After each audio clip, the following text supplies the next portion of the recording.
नमस्कार दोस्तों।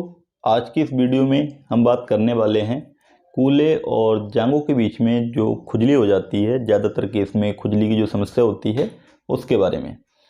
उसमें क्या क्या कॉजिंग फैक्टर रहते हैं, क्या क्या कारण रहते हैं कि आपके कूल्हे और जांघों के बीच में खुजली हो जाती है।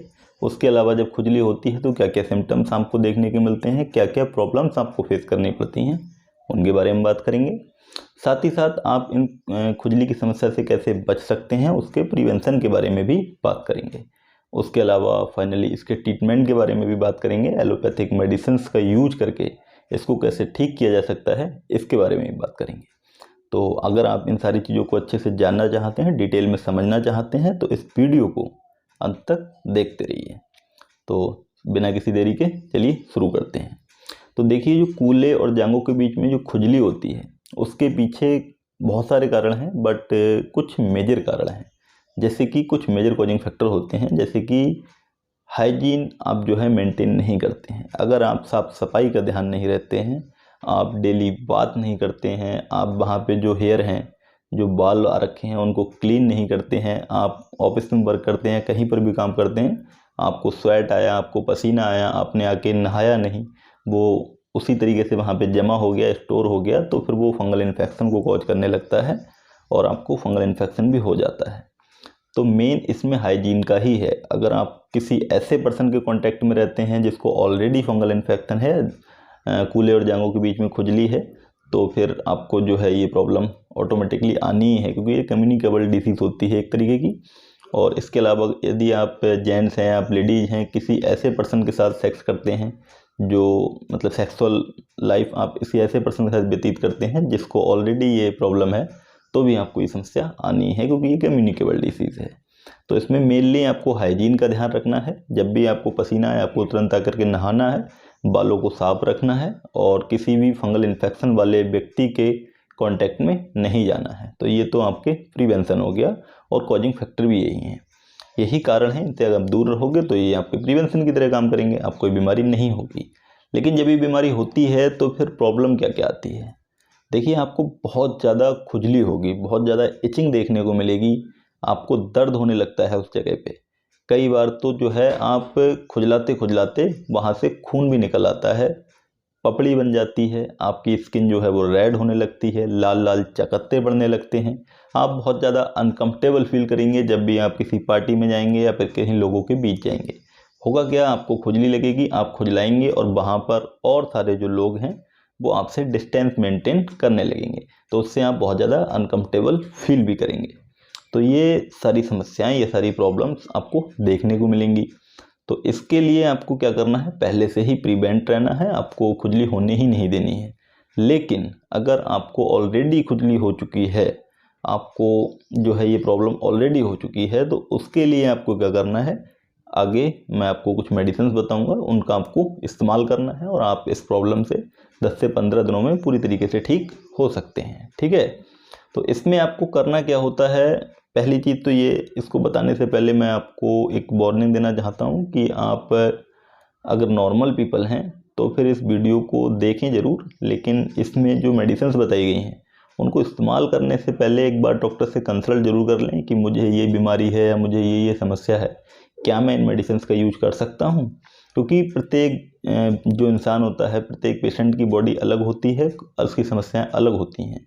और कई बार मतलब ये प्रॉब्लम तो कॉमन है, बट और कोई समस्या भी आपको हो रखी है साथ में, तो आप ऑलरेडी किसी मेडिसिन का यूज कर रहे हैं, उसके अलावा इन मेडिसिन को यूज करेंगे तो कई बार ड्रग इंट्रैक्शन का खतरा बन जाता है। इसलिए मैं आपको बोल रहा हूँ कि अगर आप नॉर्मल पीपल हैं तो आपको जो है पहले इन दवाइयों को इस्तेमाल करने से पहले इन दवाइयों को ले जाके अपने डॉक्टर के पास जाएं और उसको बोलें कि क्या मैं इन दवाइयों को इस्तेमाल कर सकता हूँ, मुझे ऑलरेडी ये समस्या है, मैं ऑलरेडी ये मेडिसिन यूज कर रहा हूँ, उस कंडीशन में। बाकी अगर आपको कोई प्रॉब्लम भी नहीं है, आप कोई मेडिसिन यूज भी नहीं कर रहे हैं, तो फिर आप इस दवाई को यूज कर सकते हैं, अगर आप एक एडल्ट पेशेंट हैं तो।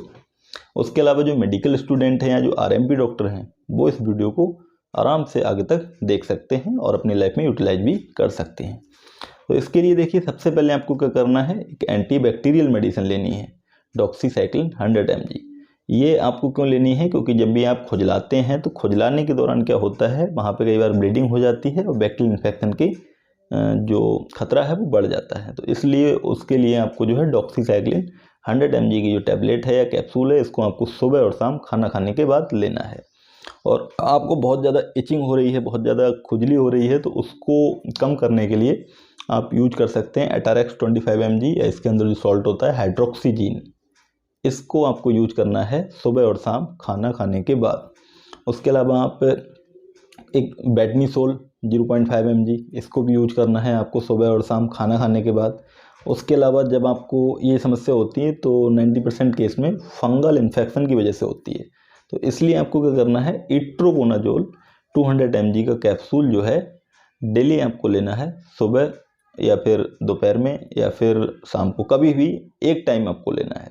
मैं सजेस्ट करूँगा, आप सुबह शाम तो ऑलरेडी दवा खा रहे हैं, तो आप इसको दोपहर में डेली का एक ले सकते हैं। वैसे इसकी जो डोज होती है वो वीकली होती है, बट ये वीकली में इतने अच्छे से रिजल्ट देता नहीं है, इसलिए मैं आपको बता रहा हूँ, आप इसको डेली यूज कर सकते हैं दोपहर में एक कैप्सूल।